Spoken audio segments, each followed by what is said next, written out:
Supreme Court का सख्त और नरम दोनों ही साइड्स हमने कई बार देखा है। कभी नरम पड़ते हुए उन्होंने एक्यूज को बेल ग्रांट की है, जूनियर्स काउंसिल को आर्ग्यूमेंट करने के लिए इनकरेज किया है, लिटिगेंट्स के दर्द को समझा है। वहीं दूसरी ओर अपने सख्त अंदाज से उन्हें कई बार कंटेम्नर्स को डांटते हुए, लॉयर्स और जुडिशियल ऑफिसर्स पर बरसते हुए, यहाँ तक कि हाई कोर्ट्स और एजेंसीज को भी उनके द्वारा किए गए डिले के लिए पॉइंट आउट करते हुए देखा गया है। अब सवाल ये किया जाता है कि जहाँ सुप्रीम कोर्ट जस्टिस और राइट्स के लिए हमेशा ही आगे खड़ा रहा है, लेकिन उसने कभी खुद के इंस्टीट्यूशन की गलतियों पर ध्यान नहीं दिया है। अब इस सवाल के पीछे के कारण कई हैं और उनमें से कुछ हम डिस्कस भी कर चुके हैं, जैसे कि सुप्रीम कोर्ट द्वारा अडॉप्टेड कोलेजियम सिस्टम या फिर उनके द्वारा केसेस का बैकलॉग, डिले एक्सेट्रा। पर इस लिस्ट में अब एक और नया मुद्दा भी जुड़ गया है और वो है सुप्रीम कोर्ट रजिस्ट्री को लेकर। आपने कुछ वक्त पहले वो खबरें तो सुनी होंगी जहां सुप्रीम कोर्ट रजिस्ट्री ने कुछ केसेस को उनके रूल्स के खिलाफ होने के कारण एक्सेप्ट नहीं किया था और डिसमिस कर दिया था। और जब मैटर को सुप्रीम कोर्ट के सामने रखा गया तो चीफ जस्टिस ऑफ इंडिया ने बस सॉरी कहते हुए पिटिशनर को सहानुभूति दी थी। पर ऐसा ही एक और इंसिडेंट एक बार फिर से देखने को मिला है। फर्क बस इतना है कि इस बार सुप्रीम कोर्ट का ऐसा रूप सामने आया है जो आपको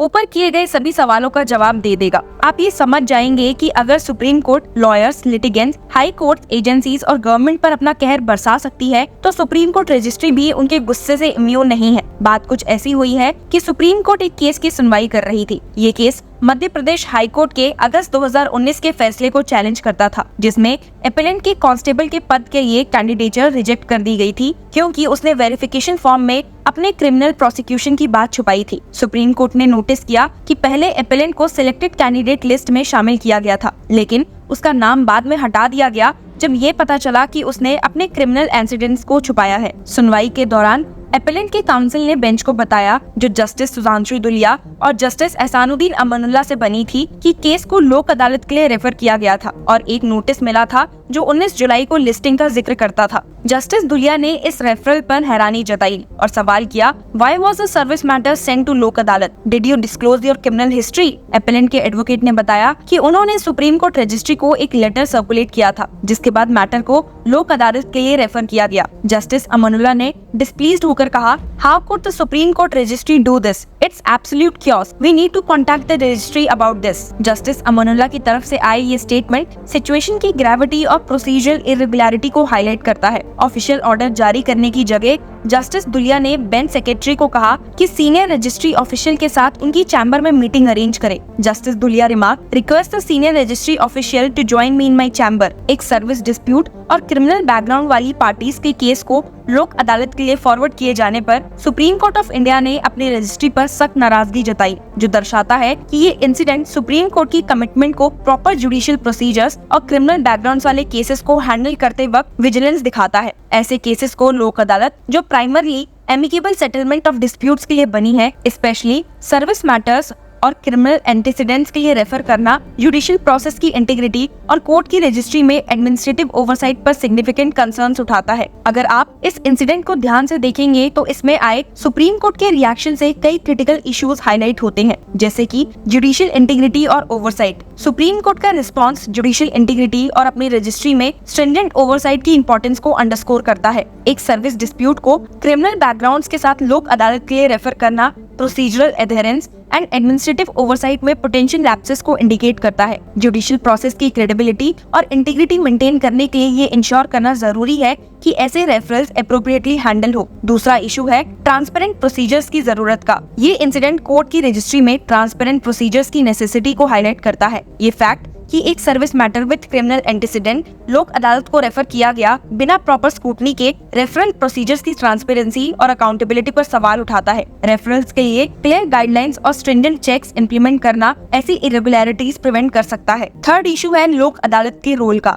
लोक अदालत एमिकेबल सेटलमेंट ऑफ डिस्प्यूट्स के लिए डिजाइंड है और जनरली ऐसे केसेस के लिए सूटेड नहीं है जो क्रिमिनल एंटीसीडेंट्स या कॉम्प्लेक्स सर्विस मैटर्स इन्वॉल्व करते हैं। ऐसे केसेस को लोक अदालत को रेफर करना उसके पर्पस और इफेक्टिवनेस को अंडरमाइन कर सकता है। ये एसेंशियल है डेलिनेट करना कि कौन से केसेस लोक अदालत के लिए अप्रोप्रिएट हैं, ताकि उसकी एफिशिएंट फंक्शनिंग और जुडिशियल प्रोसेस की इंटीग्रिटी अपहोल्ड हो सके। Fourth issue deals with judicial vigilance. Irregularity को एड्रेस करने के लिए सुप्रीम कोर्ट का Swift reaction proper judicial processes ensure करने के लिए उसकी विजिलेंस दिखाता है। जुडिशरी में पब्लिक ट्रस्ट मेंटेन करने के लिए ये प्रोएक्टिव अप्रोच और इंश्योर करने के लिए कि जस्टिस फेयरली और एफिशिएंटली एडमिनिस्टर्ड हो वाइटल है। 5वां इशू है एडमिनिस्ट्रेटिव अकाउंटेबिलिटी का। रजिस्ट्री को प्रोसीजरल लैप्सेस के लिए अकाउंटेबल होल्ड करना कोर्ट की एडमिनिस्ट्रेटिव इंटीग्रिटी मेंटेन करने के लिए क्रूशियल है। इंश्योर करना कि रजिस्ट्री ऑफिशियल्स प्रॉपर प्रोसीजर्स और प्रोटोकॉल्स अध्ययन करें ऐसे इश्यूज को रीअकरिंग से प्रिवेंट कर सकता है और जुडिशियल सिस्टम की क्रेडिबिलिटी अपहोल्ड कर सकता है। ये पहला ऐसा इंसिडेंट नहीं है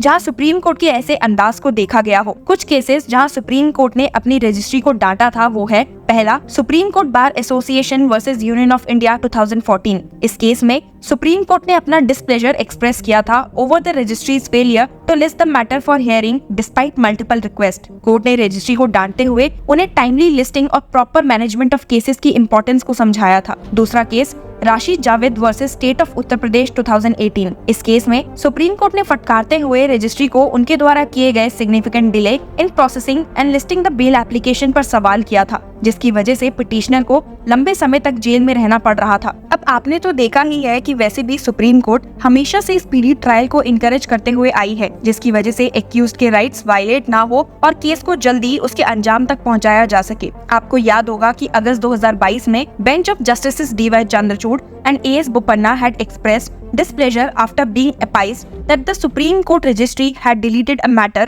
that was listed before it. यहाँ तक कि previous chief justice of India N.V. रमाना ने भी इस बात पर रिग्रेट शो किया था कि वो लिस्टिंग और पोस्टिंग के इशू को लेकर कुछ नहीं कर पाए थे। उसके बाद chief justice of India U.U. Lalit ने प्रोसेस को स्ट्रीमलाइन करने की कोशिश की और 2018 से पेंडिंग PILs को सुने और उन्हें लिस्ट करने पर ध्यान दिया। कई पिटीशंस को सुना गया और कईयों को डिस्पोज भी किया गया। उस वक्त chief justice of India U.U. Lalit ने ये भी इंश्योर किया था कि कोई भी फ्रेश पिटीशन 10 दिनों के अंदर लिस्ट कर दी जाएगी। और अब जो हमारे current chief justice of India D.Y. Chandrachud है, उनके टेन्योर में भी लिस्टिंग, पोस्टिंग, रेफरल्स एक्सेट्रा जैसे मामलों को देखा गया है। कई लॉयर्स ने रोस्टर सिस्टम, केस लिस्टिंग और केस बैकलॉग्स को लेकर चिंता जताई है, पर चीफ जस्टिस ऑफ इंडिया उन्हें हमेशा ये इंश्योर करते आए हैं कि वो हर पूरी कोशिश कर रहे हैं कि ऐसे इश्यूज ना आए। पर क्या ऐसा हो पा रहा है? रिटायरमेंट में बाकी कुछ ही महीनों के अंदर क्या वो इस प्रॉब्लम को जड़ से खत्म कर पाएंगे? इस केस में सुप्रीम कोर्ट का रजिस्ट्री के एक्शंस पर डिसअप्रूवल उसकी कमिटमेंट को जुडिशियल इंटीग्रिटी और प्रोसीजरल फेयरनेस के प्रति रिफ्लेक्ट करता है। केस रेफरल प्रोसेस में जुडिशियल सिस्टम की क्रेडिबिलिटी और इफेक्टिवनेस मेंटेन करने के लिए इरेगुलरिटीज एड्रेस करना और ट्रांसपेरेंट और अकाउंटेबल प्रोसीजर्स इंश्योर करना एसेंशियल स्टेप्स हैं। ये इंसिडेंट विजिलेंट ओवरसाइट और stringent adherence to judicial procedures की इंपॉर्टेंस को रिमाइंड करता है ताकि जस्टिस और फेयरनेस की प्रिंसिपल्स अपहोल्ड हो सके। तो अब आगे देखते हैं कि इस फटकार का कितना असर रजिस्ट्री पर पड़ता है। Stay tune with law chakra for more such legal news.